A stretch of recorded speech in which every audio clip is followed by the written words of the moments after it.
my name is Dr. Miller, and the SCP we're going to be looking at today is SCP-1265. Object Class: Euclid. Special Containment Procedures. Site-1265, which contains SCP-1265, is to be publicly maintained as a wildlife preserve by the Safe and Clean Planet Initiative, a Foundation front company. Scientific discoveries made by the Foundation regarding wildlife within SCP-1265 may be published following corresponding evidence being found in the fossil record. Civilians wishing to travel through SCP-1265 are to be treated with Class D and Terrorgrade and Selective amnestics in order to be unable to remember instances of SCP-1265-A that they come into contact with. All untreated civilians found to have come into contact with SCP-1265-A instances are to be treated with Class A retrograde or general amnestics, implanted with false memories, and released. Every 6 months, eggs laid by instances of SCP-1265-A are to be harvested for incubation and study before being released into the wild at maturity. Full procedures for care of young specimens of SCP-1265-A, including imprinting procedures, see Document 1265-1. Description: SCP-1265 is an irregularly shaped area of land measuring 50 kilometers within the Congo Basin, Africa. SCP-1265 is mostly contained within the Democratic Republic of the Congo, but approximately 15 kilometers is contained within the neighboring Republic of the Congo. The majority of SCP-1265 is uninhabited, save for some tribal villages, and contains flora typical of the Congo Basin. SCP-1265 is inhabited by several species known to be extinct, mostly from the clade Dinosauria. These animals, collectively designated as SCP-1265-A, appear spontaneously in groups of 5 approximately once every 30 days, and are not necessarily found on the fossil record within Africa. Instead, they appear to be selected based on the climate they lived in during the Mesozoic era. Instances of SCP-1265-A are incapable of leaving SCP-1265, as they dematerialize upon crossing the border of SCP-1265 and reappear in an area 3 kilometers of the border, sedated. SCP-1265-A are also not chosen based on one particular period of the Mesozoic, but the Cretaceous and Jurassic are the most well represented, with sparse population of Triassic period dinosaurs. In addition, several non-dinosaur reptilians such as pterosaurs are known to exist within SCP-1265, but are not commonly seen. SCP-1265-A instances, even carnivores, show no aggression or fear towards humans unless provoked. To date, the 3 Foundation personnel killed in SCP-1265 have died as a result of accidentally provoking a 1265-A instance, as opposed to being actively hunted by a carnivorous species of SCP-1265-A. Notably, there are few large carnivorous or herbivorous dinosaurs present as SCP-1265-A instances, and a lack of dinosaur species whose fossils have been found in North America. For example, species such as Tyrannosaurus rex and Brachiosaurus have never been cited in SCP-1265, but species such as Spinosaurus and Kentrosaurus are relatively common. Proportionally speaking, there is a 5-to-1 ratio of non-American dinosaurs to American species.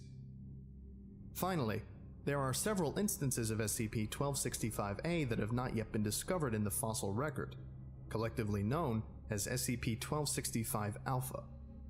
SCP-1265-Alpha instances are known for being unusually aggressive, and will often charge at or attempt to attack researchers and other animals within SCP-1265 indiscriminately.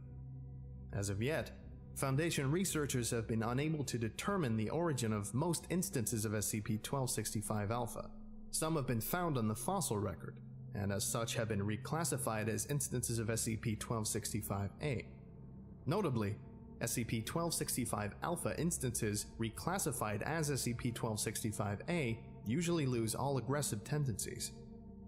SCP-1265 is believed to have existed for at least 200 years, according to historical records.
several instances of SCP-1265-A have been integrated into the folklore of several tribes in the area near SCP-1265.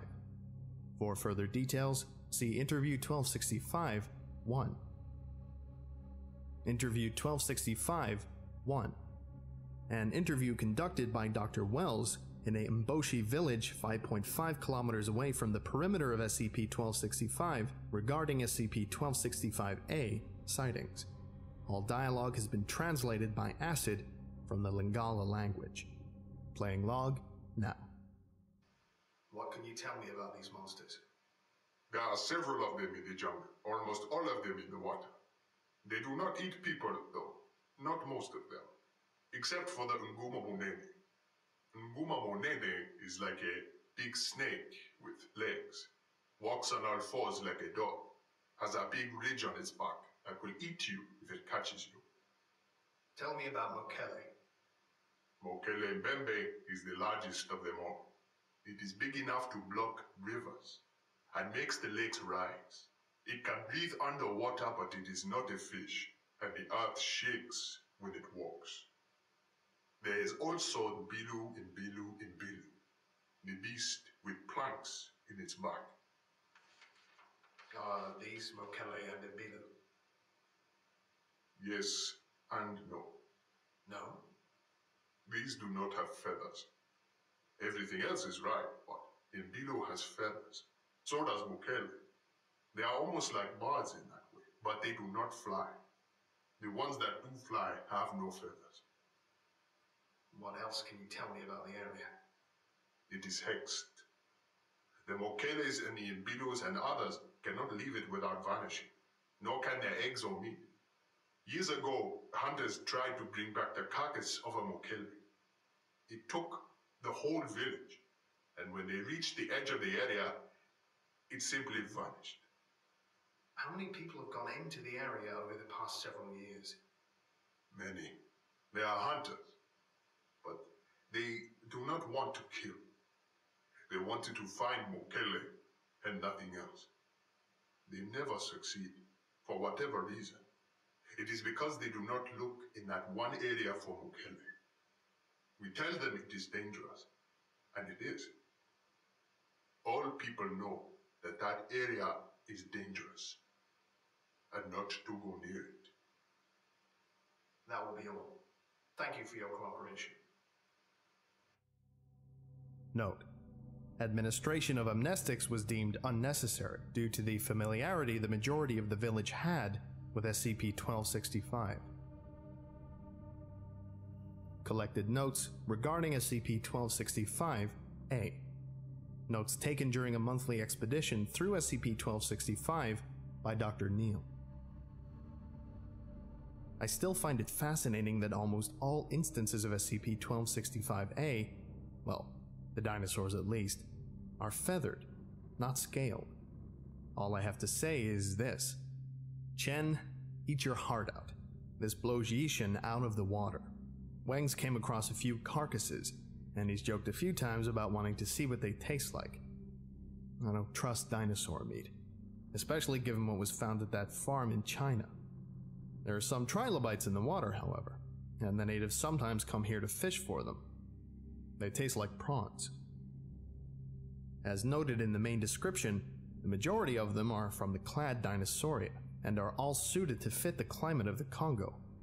Several of them are quasi-amphibious, such as the Kentrosaurus, which prefers to spend time in water. Observation has shown that it can hold its breath for up to an hour at a time. As such, Kentrosaurus native to this area have large amounts of algae growing on their plates and spikes, occasionally giving the illusion that they are a living bush of some sort. Kentrosaurus are also quite docile, but we've seen that their thagomizers can take down small trees. Despite the theory created by Mr. Russell in the 1980s, there is absolutely no evidence that Troodon would have ever evolved into the so-called dinosauroid, but are rather intelligent. They have been seen using rudimentary tools in a manner similar to chimpanzees in order to pick fruit from trees and throw rocks at prey in order to injure it. We found a family of baryonyx today. As it turns out, they're semi-aquatic and use their tails to shoot through the water after fish and chomped them up like a crocodile or gharials. They appeared to be associating with a clan of Spinosaurus. Dr. Moore was very disappointed about seeing a live Spinosaurus, and I honestly can't blame him. They're mostly quadrupedal and have feather covering more like ducks than anything else. Their skeletal structure is completely unsuited for walking upright, and the less said about the so-called spine, the better. Scientifically fascinating, but as a lifelong dinosaur enthusiast, I must grieve for such a titan. We've made an incredible discovery. A four-winged flying dinosaur, with wings on both its arms and legs. Wang speculates that it's a completely new species of Microraptor, native to Asia. It's colored like a raven. Its plumage is an iridescent black. Since it's not been found in the record, it's an alpha instance. And those things are tetchy. Wang nearly got his finger bitten off sedating it. If it's ever found in the fossil record, we'll name it properly. But for now, it's just Microraptor foundationii. We finally found something that isn't feathered. It's a species of crocodile, Postosicus, late Triassic. It was drinking at the edge of a lake, when suddenly a pack of Colophysis jumped out and attacked it. Several of them went for its throat, cutting the jugular. As soon as it bled out, they began stripping the corpse to the bone. It was astounding, almost like a piranha tearing apart a cow in the Amazon. We managed to collect the skeleton, and Wang noticed that the thing had 3 shattered ankles, as if they'd fallen or landed on their feet. Probably why the Colophysis were able to take it down so easily. We saw a magnificent fight between Therizinosaurus and a Carnotaurus. The Therizinosaurus practically decapitated the poor carnivore, which was about the same size.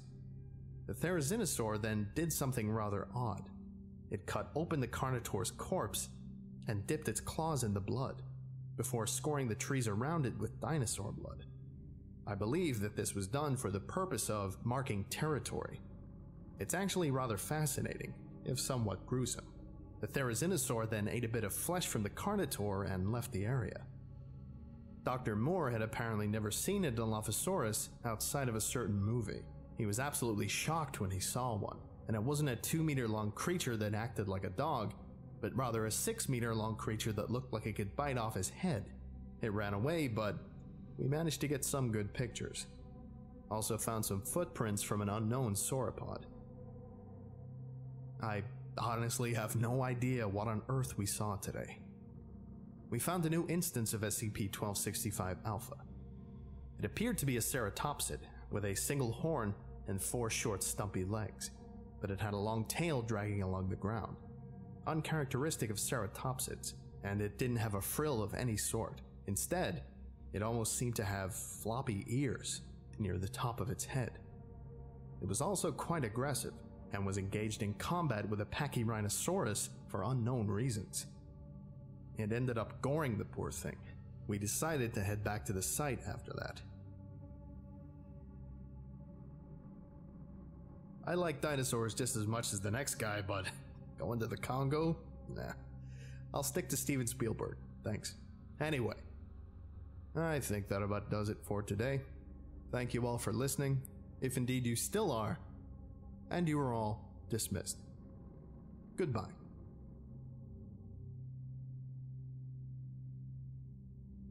I would like to give a special thank you to Albino Neko, James Saba, Andre Bichert, Jax Merrick, Pablo Ice 917, Burlington the Cat, All the Time Gaming, Justin Day, Researcher Bulvier, Pierce M. Hamlin, Curie Coma, White Crow, Nicholas James Vojak, Bryson Bailey, my archive curator Nick, Cody Tench, The Android, Slump God, Quartz 563, and Tree Hero.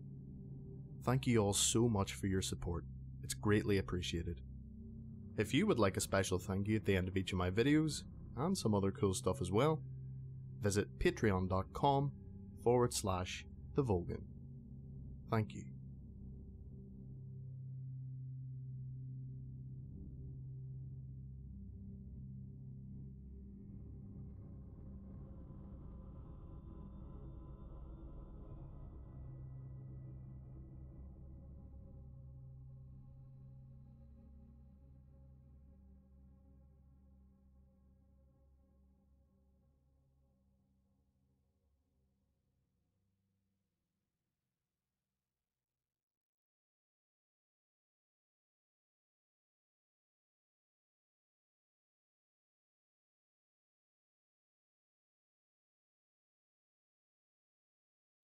SCP-073 and SCP-076, Cain and Abel. The SCP universe has more than a few SCPs related to religious concepts, such as the Gate Guardian 001 proposal, but two of the more well-known ones, named Cain and Abel, are connected to one another. The two are based on a well-known story from the Book of Genesis, but each feature drastic, anomalous properties. This is another video where we'll have to look beyond just the basic SCP entries to get a good idea of who these characters are and their histories. But I'll remind you beforehand that technically the only canon information here is from the actual SCP entries. SCP-073, known as Cain, is a polite male human of Arabic or Middle Eastern descent who appears to be in his early 30s. Cain claims to have a photographic memory, which so far seems to be the case, as he possesses highly detailed knowledge of ancient events, speaks a large number of languages, and was able to memorize an 800-page dictionary after looking through it for a minute and a half. The Foundation has since decided to utilize his incredible memory to back up their databases, trusting Cain enough with the information. His arms, legs, spinal cord, and shoulder blades have been replaced with artificial ones of unknown make and composition, although Cain says he has no idea how, why, or when they were installed, claiming they've been there as long as he can remember, which is seemingly a pretty long time. Additionally, there is a symbol engraved on his forehead, potentially of Sumerian origin, but Cain becomes distressed when it is mentioned, and refuses to talk about it. Cain has two primary anomalous properties. Anything grown in soil, or derived from something grown in soil, dies in his presence, and he reflects any and all violence directed towards him back towards his attacker. For the first property, any ground within 20 meters of Cain becomes barren and incapable of supporting life, unless new anaerobic bacteria is later reintroduced to the soil. Any and all plants within 20 meters of Cain rots and dies, along with anything derived from soil-grown life, such as wood or paper, which disintegrates upon him touching it. For the second property, any violent action that would cause harm or damage to Cain, whether directly or indirectly, will instead be inflicted upon the perpetrator. This includes typical violent actions, such as punching, shooting, or stabbing, as well as actions that normally wouldn't be considered violent, such as collecting a blood sample. Cain suffers no damage whatsoever from these actions, but does feel pain as if he was damaged by them. Cain was first discovered by the Foundation after he was found surrounded by the bodies of some gang members who attempted to kill him. SCP-076, on the other hand, is quite a bit different. Although 076 most commonly refers to the entity, known as Abel, it actually consists of two parts, one being Abel, and one being a large stone cube. The cube is 3 meters on each side, made of black metamorphic stone, and is covered in engraved patterns corresponding to no known civilization. There is a door located on one side, sealed with one large lock, surrounded by 20 smaller locks. So far, with no keys found, the Foundation has been unable to ever lock or unlock the door themselves. In the interior of the cube is a stone coffin, held in place and sealed with chains of unknown composition. The interior temperature is a constant 93 degrees Kelvin, or negative 292 degrees Fahrenheit, and has so far been unable to be altered by any means. Inside the coffin is a male, of similar appearance to 073, but covered in arcane and occult tattoos, mostly in the form of demonic faces. Analysis shows that while inside of the coffin, 076 is technically dead, but occasionally he will awaken, break out, and generally go on a berserker rampage upon finding the nearest human. Killing 076 will stop him, upon which he will crumble to dust, The coffin and cube will slam shut, locking themselves, and 076 will begin to reform, a process that takes anywhere from 6 hours to 25 years. Unfortunately for the Foundation, 076 has proven extremely difficult to kill, as he possesses superhuman strength, speed, and resistance to damage. Unlike Cain, Abel is not invulnerable, but he is exceptionally adept at using his anomalous properties to kill. He's been shown to rip through reinforced steel doors, swat bullets out of the air with a piece of rebar, run far faster than a human ever could, and survive multiple high-caliber gunshots, or an hour with no oxygen. He also possesses the ability to materialize bladed weaponry out of thin air, giving him a constant supply of weapons. He has been killed, however, by sustained gunfire, extended asphyxiation, crushed beneath 13 tons of metal, and the detonation of a nuclear warhead. Essentially, 076's containment procedures involve keeping him 200 meters underground and leading him into a killing corridor whenever he awakens, where he'll receive a 20,000 volt electric shock. So, we have two male humans, both highly anomalous, and both connected to one another seemingly across thousands of years of history. As I mentioned earlier, they are clearly based on two individuals from the Bible, and so for those unfamiliar with their story, as well as providing additional context, I'll summarize it here. As described in the Bible, Adam was the first man created by God, and was placed in the Garden of Eden, along with a woman made from one of his ribs, Eve. Adam and Eve were eventually cast out of the garden after eating the forbidden fruit of the tree of the knowledge of good and evil. A flaming sword was placed at the entrance to prevent anyone from re-entering the garden, the inspiration for the Gate Guardian SCP, and Adam and Eve were left to make their own way in the world. Eve soon gave birth to two sons, Cain and Abel. Cain was a farmer, and Abel was a shepherd. Each offered up the fruits of their labors to the Lord, Cain bringing produce, and Abel one of his flock. God regarded Abel and his offering, but he did not regard Cain, and so Cain grew angry and resentful. Cain proceeded to lead his brother into a field and murdered him. As punishment, Cain was forced to wander the land, and the earth would never again allow Cain to farm. Additionally, he was given a mark that would prevent anyone from killing him, as they would suffer a sevenfold vengeance in return. We can pretty easily draw some connections, then, between the biblical story and the SCPs.